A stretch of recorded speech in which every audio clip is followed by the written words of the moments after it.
ডিম সে হইবে চাই না, এক কামড়ে ছবি জাত গোকরা। এই ঘরের ভেতরেই বসবাস করে 100 বছর ঊর্ধ্ব সাপ। আমার সাপের বয়স কত? 100-র উপরে। 100-র উপরে শিওর? এর নাম কি? পদ্ম গোকরা। আর বিপ্লব সাপুরের কাছে 40 বছরের কমে কোনো সাপই নেই। এটা 50-এর উপরে হবে, এটা প্রায় 60-এর কাছাকাছি। তার মানে 50-এর নিচে কোনো সাপ নাই। 40-এর নিচে কোনো সাপ নেই। দর্শক, এখান থেকে যে সাউন্ডটা আসতেছে এটা রিয়েলি কিন্তু একটা আতঙ্কের একটা বিষয়। 54 বছর ধরে পায়ে নেই জুতো, আর 60 বছর ধরে হাতে বিষধর সাপ। বৃদ্ধের জীবনটাই যেন এক রহস্যে ভরা সিনেমা। নাম তার বিপ্লব সাপড়ে।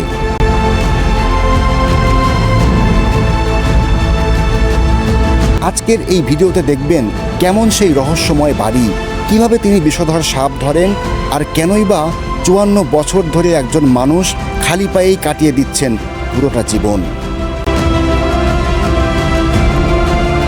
আমি গরমের 6 মাস ঘুম পারি না, শীতের 6 মাস ঘুম পারি মানে গরমে 6 মাস ঘুম পারেন না? না, গরমের 6 মাস আমি ঘুম পারি না। তাহলে কিভাবে চলেন আপনি? আমি গরমের 6 মাস ঘুম পারি না, আমার ঘুম আসে না। ওই চিন্তা থাকে আমি ঘুমায় থাকবো, একটা লোক 1 সেকেন্ডে মারা যেতে পারে। ওর জন্য গেট খুলে সারা রাত চেন নিয়ে গেটের সামনে বসে থাকি। এ খুবই খারাপ জিনিস। এর একটা ধর্ম আছে, এ যার বাড়িতে থাকে তাকে সর্বপ্রথম ক্ষতি করে। মানে ওই বাড়িতেই ক্ষতি করবে? ও যার বাড়িতে থাকে তাকে সর্বপ্রথম ক্ষতি করে। তাই? হ্যাঁ, দিনের রাসূল তাকেও ক্ষমা করেনি, তাকেও ক্ষমা করেনি। ও হ্যাঁ, ওই যে রাসূল পাকের খরমের দাগ ওর ওই যে পিঠের পিছনে। কৃষ্ণ তো কালো কেন? কৃষ্ণ তো কালো কেন? কেন? কৃষ্ণকেও পঞ্চমুখী সাপ নীল নীল নীল নদীতে দংশন করছিল। হ্যাঁ, দংশন করছিল। এই বাসাতেই বসবাস করে বিপ্লব সাপুরে, এবং ওনার জীবনটা যেমন রহস্যময়, ওনার বাসার যে ওভারঅল স্টাইল সেটাও কিন্তু অনেক বেশি রহস্যময়। এই যে আমার মাথায় দেখতে পাচ্ছেন একটা মালা, মামাই আমাকে উপহার দিয়েছে, জানি না দেখতে কেমন লাগছে। খালি পায়ে হাঁটেন কত বছর? 54 বছর। এই 54 বছর একটা স্যান্ডেলও কেনেন নাই? না। 54 বছরে একটা স্যান্ডেলও কেনেন না, না?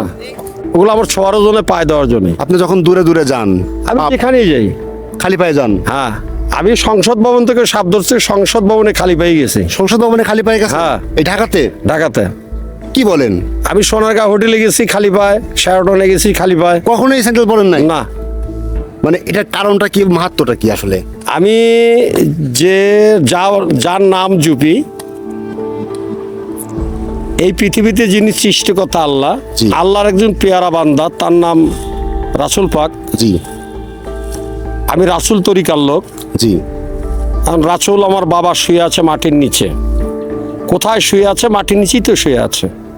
তো এখন আমি বাবার কবরের উপর দিয়ে, বাবা যে মাটিতে শুয়ে আছে সেই মাটির উপর দিয়ে আমি খালি এই জুতা পায়ে দিয়ে বাবার বুকের উপর দিয়ে হাঁটি কীভাবে? বাহ, কি সুন্দর কথা। তাই বাবা শুয়ে আছে, রাসূল পাক শুয়ে আছে, তাই উনির কারণে আমি পায়ে জুতা পরি না।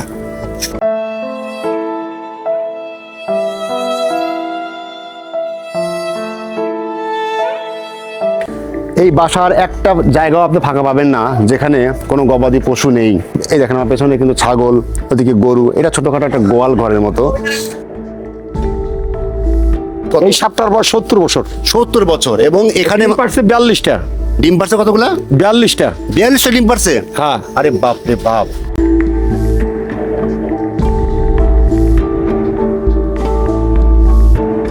যশোর, কুষ্টিয়া, খুলনা, বরিশাল, ঢাকা, কুমিল্লা, ফেনী, চমনি, চট্টগ্রাম, আটাজুরি, তবলছড়ি, বিলেছড়ি, খাগড়াছড়ি, মাইং, মারিকশা, রাঙামাটি, চিরিঙ্গা, রামো, টেকনাফ, কক্সবাজার, মহেশখালী, বাঁশখালী, কুতুবদিয়া। মানে কোথাও বাদ নাই? না, বাংলাদেশের কোনো জায়গা বাদ নেই। সব জায়গা থেকে সাপ কালেকশন? সব জায়গা থেকে যেখানে খবর দেয় সেখানেই চলে যাই।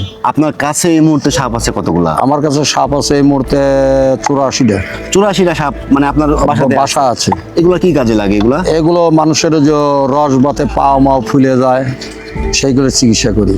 আর ওইদিকে এই যে জায়গাটা দেখতে পাচ্ছেন, এই পাশে এখানে বিরাজ করছে এই যে ছোট্ট একটা জলাধার,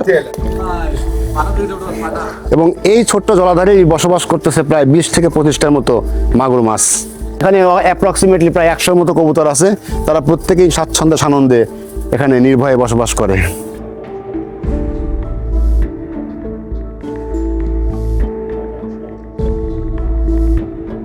এই প্রথম আমি কারো ইন্টারভিউ নিলাম, যে যার ইন্টারভিউ নিচ্ছি তার চুলের মধ্যে আমি আমার মাইক্রোফোনটা বেঁধে দিয়েছি।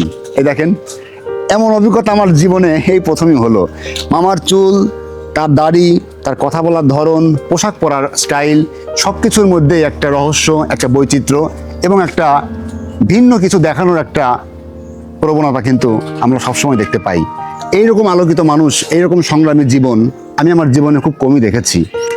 আসলে আমাদের দেশে যদি সাপ নিয়ে সেভাবে গবেষণা করা হতো, সাপের বিষ নিয়ে গবেষণা করা হতো এবং সেভাবে যদি কোনো ফার্ম করার প্রোডাকশন নেওয়া হতো, এই মানুষটা অবশ্যই স্বীকৃতি এবং মূল্যায়ন দুটোই পাইতো।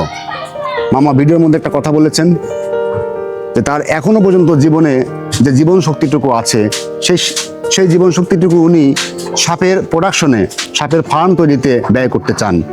জানি না আমার এই ভিডিওটা সরকার পর্যন্ত পৌঁছাবে কিনা, সরকারের উপর মহল পর্যন্ত পৌঁছাবে কিনা, তবে যদি পৌঁছায় তাহলে অবশ্যই তারা যেন মামার এই কথার একটা মূল্যায়ন, ছোট্ট একটা মূল্যায়ন তারা করে। মামা, হ্যাঁ, কিছু কি ঠিক আছে। বলবেন? বলবো কি, দেশের সরকারের কাছে আকল আবেদন, সরকার হোক, সরকার হবে বিএনপি থেকে তারেক জিয়া, তার কাছে আবেদন জানাবো সরকার হওয়ার পরে, দেখি সে কি করে। আশা করি ভালো কিছু হবে। হ্যাঁ, আশা করি ভালো তো হওয়ার 100 হবে। এই দেশে বাবা তারেক জিয়ার মতন ব্যাটার ছেলে প্রেসিডেন্ট হওয়ার দরকার। রাইট। আর মামার মতো এরকম শক্তিশালী মানুষ আমাদের বেড়াও বোঝার আমরা দরকার। আছি, তারেক জিয়ার যার দিন বেঁচে আছি তারেক জিয়ার গুণগানই গাবো। Thank you.